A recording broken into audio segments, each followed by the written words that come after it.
എന്തെങ്കിലും അത്യാവശ്യം ഉണ്ടെങ്കിൽ മാത്രം നേരത്തെ എഴുന്നേൽക്കുന്ന ഒരാളാണ് കേട്ടോ. ആവശ്യം അല്ലെങ്കിൽ അത്യാവശ്യം, അല്ലാന്നുണ്ടെങ്കിൽ മിക്കവാറും ഞാൻ ഒരു 6:30 ശേഷമാണ് എഴുന്നേൽക്കാറുള്ളത്.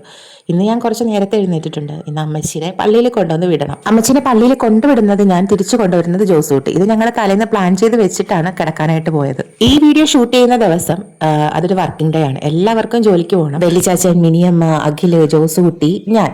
പോകണ്ടാത്തത് അമ്മച്ചിക്ക് മാത്രമേ ഉള്ളൂ. എന്നാൽ ഞങ്ങൾക്ക് ഒരാളുടെ ബർത്ത്ഡേ സെലിബ്രേറ്റ് ചെയ്യുകയും വേണം. 10 മിനിറ്റ് ആ ക്യാമറ അങ്ങനെ ഓണായിട്ട് തന്നെ ഇരുന്ന് പോയിട്ട് വരുന്നത് വരെ. അങ്ങനെ അമ്മച്ചിനെ പള്ളിയിൽ കൊണ്ടാക്കിയിട്ട് തിരിച്ചു വരുന്ന വഴി ഞാൻ ആലോചിക്കുവാണ്, എല്ലാം തീർത്ത് എനിക്ക് 8:15 വീട്ടിൽ നിന്ന് ഇറങ്ങാൻ പറ്റുമെന്ന്. 8:20 എന്ന് പറയുന്ന ഒരു സമയം ഉണ്ടെന്നുണ്ടെങ്കിൽ എൻ്റെ വണ്ടി വീട്ടിൽ നിന്ന് ജോലി സ്ഥലത്തോട്ട് പുറപ്പെട്ടിരിക്കും.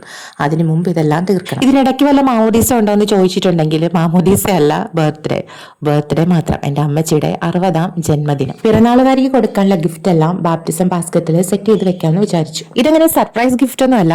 ഇത് ഞാൻ അമ്മച്ചിയോട് ചോദിച്ചിട്ട് തന്നെ വാങ്ങിച്ചാണ് കേട്ടോ. എന്ത് വേണം അമ്മച്ചിക്ക് ബർത്ത്ഡേക്ക് എന്ന് ചോദിച്ചപ്പോൾ എന്നോട് പറഞ്ഞ സാധനങ്ങളൊക്കെ തന്നെയാണ് ഞാൻ വാങ്ങിച്ചിരിക്കുന്നത്. അല്ലാന്നുണ്ടെങ്കിൽ ആളുടെ ഇഷ്ടക്കുറവും നമ്മൾ കാണേണ്ടി വരും.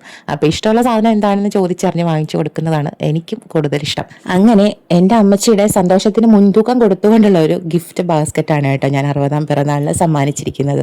അതിലെനിക്ക് ഒത്തിരി സന്തോഷമുണ്ട്. ആ സന്തോഷമാണ് ഞാനിപ്പോൾ നിങ്ങളോടുകൂടെ ഷെയർ ചെയ്യുന്നത്. അങ്ങനെ അമ്മച്ചി പള്ളിയിൽ പോയിട്ട് വന്നു. ഞങ്ങളും ജോലിക്ക് പോകാനും കേക്ക് മുറിക്കാനും ഒക്കെ റെഡി ആയിട്ടിരിക്കുമായിരുന്നു. പ്രാർത്ഥനയൊക്കെ കഴിഞ്ഞിട്ട് കേക്ക് മുറിച്ചപ്പോൾ ഞാൻ വിചാരിച്ചത് ആദ്യം എനിക്ക് വായിൽ വെച്ച് തരുമെന്നായിരുന്നു. പക്ഷേ എനിക്ക് തെറ്റി, പാടേ തെറ്റി. ആദ്യം കൊടുത്തത് വെല്ലിച്ചാച്ചനാണ്. അതല്ലേലും അങ്ങനെ തന്നെയാണ് വേണ്ടത്. വെല്ലിച്ചാച്ചൻ എന്ന് പറഞ്ഞാലും അമ്മച്ചിയിലും 4-5 വയസ്സിന് ഇളയ അമ്മച്ചിയുടെ ആങ്ങള. അമ്മച്ചി പറയുന്നത് നിങ്ങളെക്കാളൊക്കെ മുമ്പ് ഞാൻ എൻ്റെ കയ്യിലെടുത്തത് ഇവനെ ആണല്ലോ എന്ന്, അതായത് വെല്ലിച്ചാച്ചനെ ആണല്ലോ എന്ന്.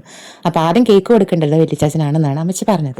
ബേസിക്കലി, ഐഡിയലി, കൺസെപ്ഷനലി, ലോജിക്കലി ഞങ്ങൾ തമ്മിൽ അജഗജാന്തര വ്യത്യാസമുണ്ട്. അത് ഇന്നോ ഇന്നലെയോ തുടങ്ങിയൊരു പ്രശ്നമല്ല. ചെറുപ്പം മുതലേ, വളരെ ചെറുപ്പം മുതലേ എൻ്റെ സങ്കടവും ദേഷ്യവും അരിശവും വാശിയും ഇവൻ സന്തോഷമാണെങ്കിൽ അതങ്ങനെ. ചുരുക്കം പറഞ്ഞാൽ എന്നിലെ സൈക്കോയെ കൂളായിട്ട് മാനേജ് ചെയ്യുന്ന ഒരു മമ്മിക്കൂളാണ് എൻ്റെ ഈ തങ്കക്കുടം. അങ്ങനെ തങ്കക്കുടത്തിന്റെ ബർത്ത്ഡേ ജൂൺ 19 വെള്ളിയാഴ്ച ആയതുകൊണ്ടും എല്ലാവർക്കും ജോലിക്ക് പോകേണ്ടത് കൊണ്ടും ഈ പച്ചക്കടനിട്ട ഞായറാഴ്ച ജൂൺ 22 ഞങ്ങൾ ഊണ് കഴിച്ച് ആഘോഷിച്ചു എന്ന് അറിയിച്ചുകൊണ്ട് നമുക്ക് വീണ്ടും അടുത്ത വീഡിയോയിൽ കാണാം.